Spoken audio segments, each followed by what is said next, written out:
पंजाब में तूफानी बारिश, 70 लोग कम से कम जान गंवा बैठे। तबाही हर तरफ, अकाउंटेबिलिटी कहीं नहीं। लेट अली शो यू के इस एपिसोड में आप सबको खुशामदीद। To like, subscribe and share this content. Islamabad, Rawalpindi, Lahore, पूरे पंजाब में इनफैक्ट ऐसे मनाजिर हमने शायद दहाइयों तक नहीं देखे हों जो हम ये देख रहे हैं। पिछले 3 दिन से ये बारिश जारी है और अब ये सब बहा के ले गई है। स्पेशली रावलपिंडी के अंदर जो मनाजिर आ रहे हैं, जिन शहादतों की खबरें आ रही हैं, उसके बाद एक बात वाज़ेह है कि इंतजामिया बिल्कुल फेल हो चुकी है। वार्निंग साइंस हर तरफ थे, एनडीएमए की वार्निंग्स भी थी, वेदर फोरकास्ट भी बता रहा था कि ये बारिश रुकेगी नहीं। और जिस रफ्तार से, जिस तेजी से ये तबाही फैली है, ये बारिशें फैली हैं, अब क्या कह सकते हैं, कम से कम एटलीस्ट 70 लोगों की शहादतों की खबरें आ गई हैं। और तबाही कहां कहां नहीं हुई। फॉर एग्जाम्पल, ये इंटरचेंज F8 के अंदर तबाह हो गया। इसको 45 दिन पहले मोहसिन स्पीड, नकवी स्पीड के ऊपर बनाया गया था, क्योंकि 45 दिन के अंदर वो हर काम करते हैं। और अब आप ये देख लें कि F8 के अंदर ये रोड पहले बैठी इंटरचेंज के ऊपर, और 45 दिन पहले ये मुकम्मल हुआ था। 45 दिन में मुकम्मल हुआ, 45 दिन पहले वो मुकम्मल हुआ, और आज आके ये 45 मिनट के अंदर बैठ गया। अब कौन अकाउंटेबिलिटी करेगा इसकी? कौन इसकी तहकीक करेगा? कोई नहीं। पिंडी शहर, जो इस वक्त पाकिस्तान का सबसे ताकतवर शहर है, जिसने पूरे मुल्क के ऊपर पिछले 3 साल से कब्जा किया हुआ है, उसके ये हालात हैं। कोई भी एरिया पिंडी में नहीं बचा, लो लाइंग एरिया सब बह गए। कितने अरबों रुपए का नुकसान हुआ होगा ये हमें नहीं पता। अब इसको लोग कह रहे हैं कि जी आप सियासी मत बनाएं इस नुक्ते को। देखें, जब आप पूरे मुल्क के साथ खिलवाड़ करते हैं ना, जब पूरे मुल्क को एक सियासी खिलवाड़ के अंदर धकेल लेते हैं, तो हर चीज सियासी हो जाती है। चाहे वो केपी के अंदर, स्वात के अंदर जो फैमिली शहीद हुई थी ना अहली ना लायकी की वजह से, खैबर पख्तूनख्वा हुकूमत की और फेडरेशन की, जिसके अंदर आपकी आर्मी की रेस्क्यू सर्विसेज, हेलीकॉप्टर्स भी शामिल हैं। तकरीबन 350 हेलीकॉप्टर हैं आर्मी के पास जो इस चीज के ऊपर डिप्लॉय किए जा सकते थे। चाहे वो पंजाब के अंदर, पिंडी के अंदर कहीं भी आपको ये चीज नजर आए और उसका रेस्क्यू ना हो या कोई जवाब ना हो कि कितने लोगों को आप रेस्क्यू करेंगे। आप ये एरियाज देख रहे हैं किस तरीके से तबाह हुए हैं एरियाज। तो ये नाअहली है, ये नालायकी है। कोई मिटिगेटिंग फैक्टर्स नहीं थे, कोई रेस्क्यू प्लान नहीं था, कुछ भी नहीं मौजूद था, क्योंकि जो दारुल हुकूमत, जो रियासत का पूरा मंतक है, जो पूरा फोकस है, वो है तबाही, कंट्रोल, जबर, जबरदस्ती, ज्यादती, फस्तायत, नाइंसाफी के ऊपर।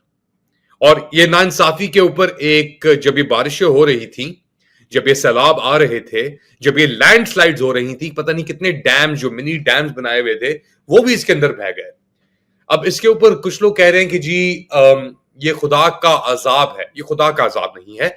ये जो लैंड माफिया है इस वक्त, और सबसे बड़ा लैंड माफिया पाकिस्तान के अंदर कौन है आप जानते हैं? मलिक रियाज नहीं है, बाय द वे। वो सबसे बड़ा लैंड माफिया का हिस्सा है।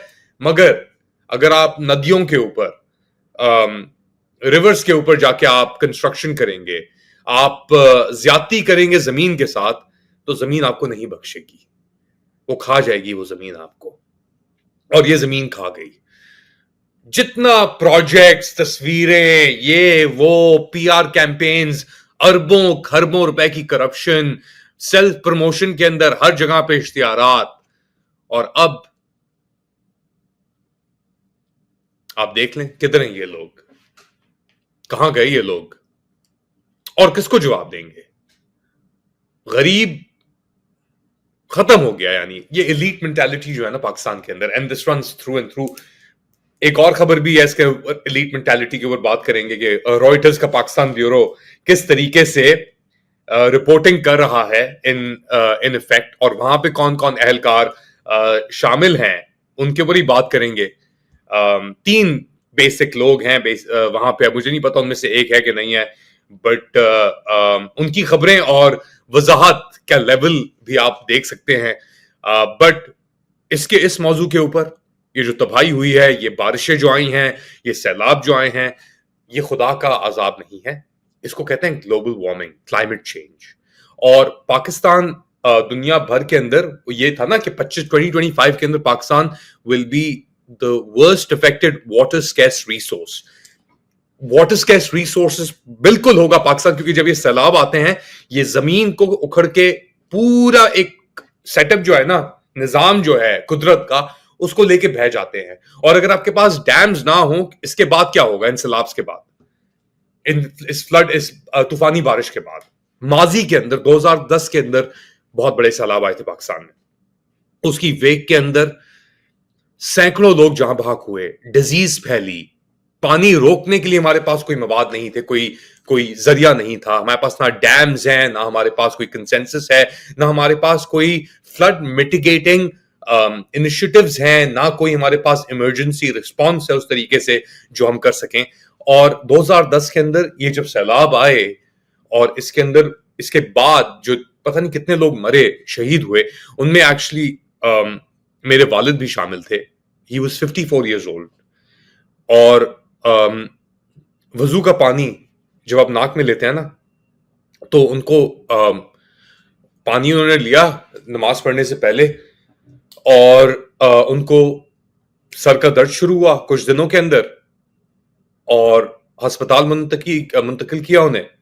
ये अक्टूबर की बात है, अक्टूबर 2010 की। फ्लडिंग हुई थी अगस्त में, और फिर जब उनका वो लंबर टेस्ट किया तो पता लगा कि जी ये मेनिंजाइटिस है, और बहुत ही खतरनाक किस्म का मेनिंजाइटिस है, नेग्लेरिया फ्लोरा या ब्रेन ईटिंग अमीबिया कहते हैं ऐसे। और फिर एक हफ्ते के अंदर वो चल बसे।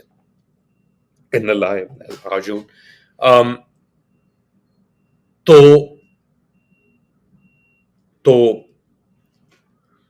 ऐसी कितनी और इसको हम पाकिस्तान में कहते हैं गर्दन तोड़ बुखार, क्योंकि लंबर टेस्ट बहुत महंगा होता है।